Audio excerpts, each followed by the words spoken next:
Let's go to the Eastern Cape now. Day zero may have been pushed back slightly, but Nelson Mandela Bay's water woes are far from over. Storage dams are currently at around 11% and water restrictions remain firmly in place. Drought conditions have persisted and significant rainfall hasn't fallen in 6 years.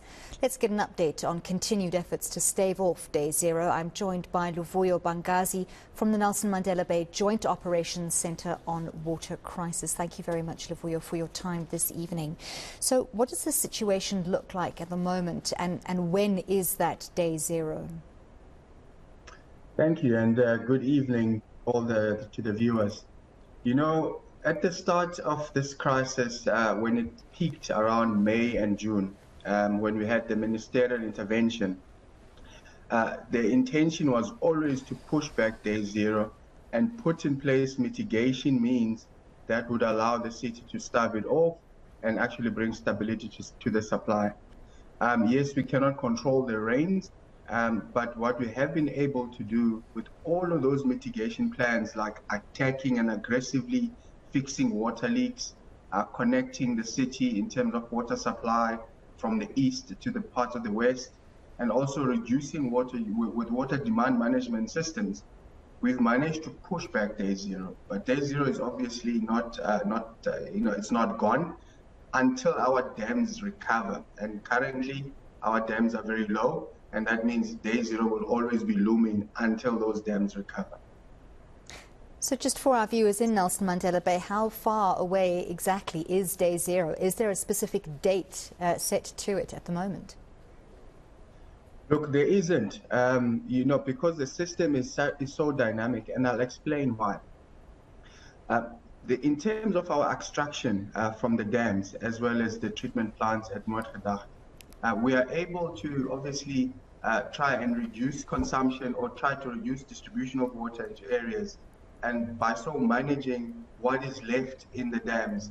At some point, we stopped extraction from Mpofu Dam while we were busy relocating the barge.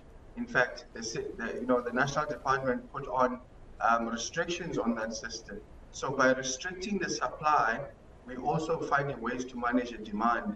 And when we do that, we're actually pushing back day zero. So if you ask me, what is that exact date? I'll tell you that it's in our minds, it's not something that we fixate about.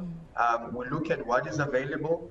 The more water we use, the more or the closer we get to that situation.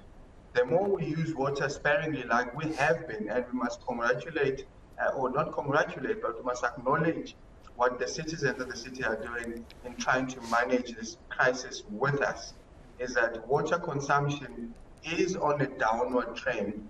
By doing that, we continue to push back on day zero.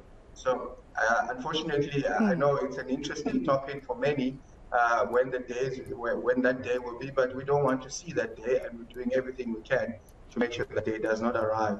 If you look at our availability of water, you will see some dams have more than a year's worth of supply.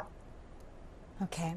So why I ask specifically about day zero is that in light of those restrictions, often it's great to give people a target, that they know what to work towards so that they can comply. But if citizens are really working with the city and the department, then that's great news. We do know, however, that the target demand is 230 million litres per day. And currently, according to the figures I have here, you are 29 million litres per day over that target. So tell us about what those restrictions mean for consumers on a daily basis and the level of compliance you've received from them.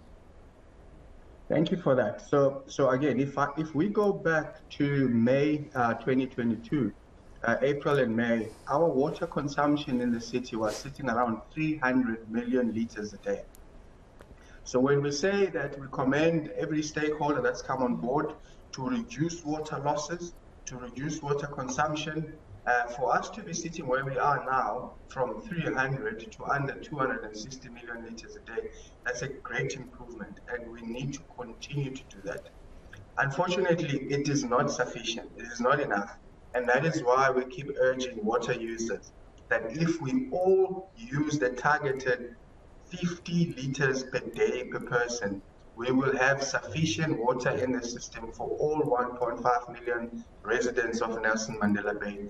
It is achievable and it is doable, and we can see the trend is going in the right direction. We just need to make sure that we intensify what we are doing as citizens.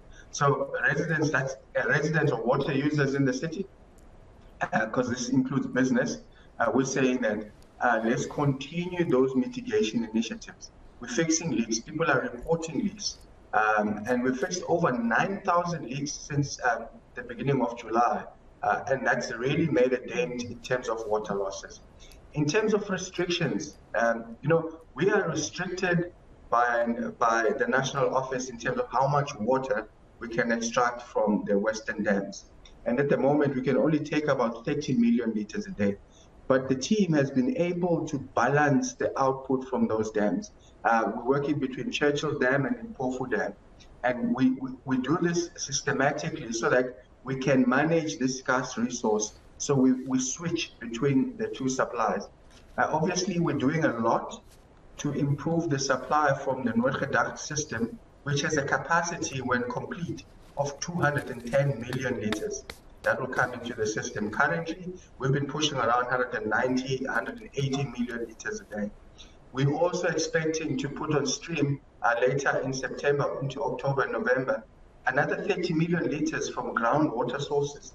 Those are the boreholes that the city has been doing. So when you put this all together, you can start to see that we are trying as best we can, and we have the support from national. We've got the Amatola Water Board that is leading the intervention. It's working really well with the city's administration, and the citizens or water users are seemingly also coming to the party. And if we can continue this trend of reducing consumption, we will allow the dams to recover.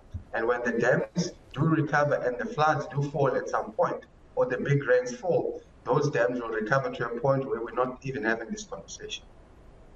So 6 years is a long time without significant rainfall, and you seemed pretty sure just then that those rains are going to come. Other than praying for them to come soon, what is the long-term strategy? I'm glad you asked that question, because climate change is a factor that we must live with. So 2 weeks ago, the minister held a summit here in Nelson Mandela Bay to really look at what can we do to waterproof the city and bring resilience into the system. This goes a long way to talk about the water management, the water business side of things. But initiatives such as desalination are not off the table in terms of extracting other sources of water. We are looking at those options. There is a plan at the Kucha IDZ for a small desalination plant. How we activate those projects and how we actually also add to possibly a phase 4 of the Noordgedacht system is other initiatives that we are really looking at. So we are debating these issues. We will publish a report from that water summit, that water resilience summit that we had about 2 weeks ago. But I can tell you now that we're already planning ahead in terms of understanding that these cycles of drought, which are now looking more like 7 to 10 years, will probably become a permanent feature. And we need to find alternative sources of water. And the city is really planning for that. Excellent. Thank you very much for that update from Nelson Mandela Bay. That was Luvuyo Bangazi from the Nelson Mandela Bay Joint Operations Centre on Water Crisis.